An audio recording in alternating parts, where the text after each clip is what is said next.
Olá, aqui é a professora Adriana Figueiredo. Estou aqui para o nosso projeto das 100 dicas para o TSE Unificado. E a dica de língua portuguesa hoje é concordância verbal. Dica de português. O verbo haver, no sentido de existir, é impessoal, ou seja, deve permanecer na terceira pessoa do singular. Ele não varia. Como assim, Dri, impessoal? Impessoal é aquele que não tem pessoa, ou seja, não tem sujeito. A gente diz que ele é sem sujeito. Não tem sujeito. E por não ter sujeito, ele fica na terceira pessoa do singular, ou seja, ele fica invariável. Por que ele fica invariável? Porque ele não tem sujeito. O verbo só varia se ele tiver que concordar com o sujeito. Como ele não tem sujeito, ele fica na terceira do singular. Entendeu? Veja um exemplo e eu vou mostrar a você como é que o Sebrasp cobra isso nas provas recentes. Nesse exemplo, repare, ainda há pessoas boas no mundo. O verbo haver aqui, ele tem o sentido de existir. Ainda há pessoas. Não é o mesmo que dizer que ainda existem pessoas? Ora, como ele tem o sentido de existir, ele não tem sujeito.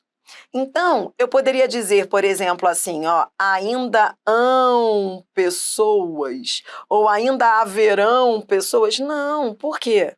Porque ele não tem sujeito. Isso que vem aqui ao lado não é sujeito. Isso aqui é o objeto direto. Então, fica a dica. O verbo haver, com o sentido de existir, aquilo que vem ligado a ele não é sujeito, é o objeto direto, porque ele não tem sujeito. Por isso fica sempre na terceira do singular. Em prova recente, a banca cobrou esse conceito. Era uma frase que dizia: é inevitável que haja um grupo de variáveis omitidas. Repare que a banca trazia o verbo haver do texto, que tinha o sentido de existir. É o verbo haver com o sentido de existir. Ele está falando que existe um grupo de variáveis omitidas.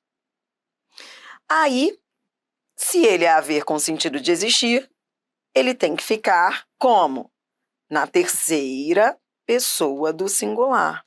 Ele não varia. Então, por isso que ele está no singular.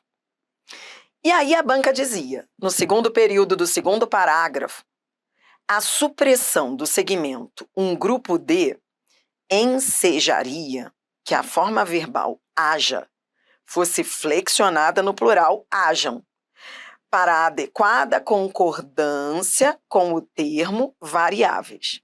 Então, o que a banca sugere é que se suprima essa expressão, E aí vai ficar só essa, variáveis omitidas.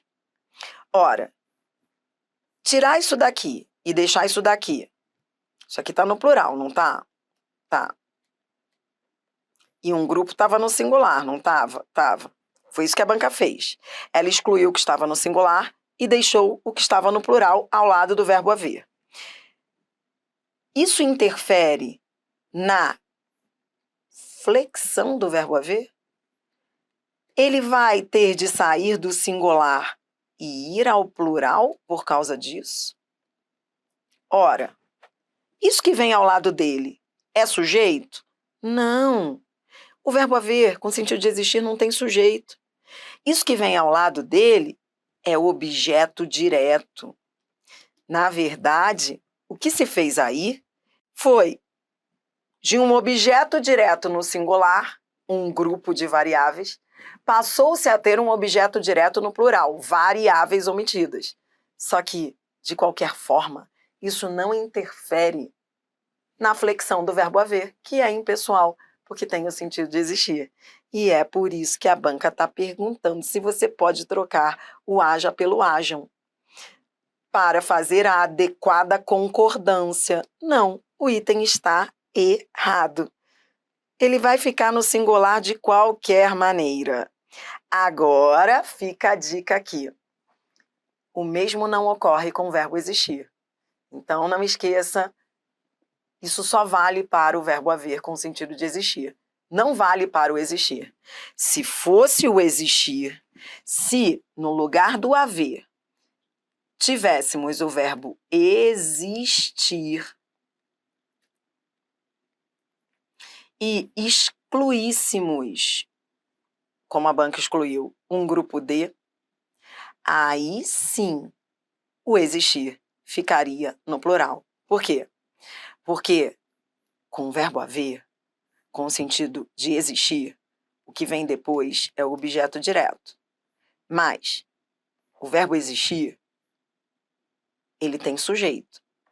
Então, quando eu troco o haver pelo existir, na reescrita, aquilo que era objeto direto vai virar sujeito.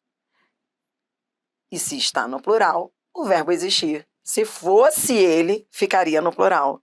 Então fica a dica. Verbo haver com sentido de existir não tem sujeito, mas o existir tem. Verbo haver com sentido de existir, o que vem ali depois é o objeto direto, mas o existir tem sujeito. Então, para fechar, eu volto àquele nosso exemplo inicial. Ainda há pessoas boas no mundo. Se eu trocar o haver pelo existir, ainda existem pessoas boas no mundo. Ah, se existem, ainda bem. Não é isso? Então, cuidado, não confunda o haver com existir. Essa é a minha dica de português para o TSE. Até a próxima, então. Até!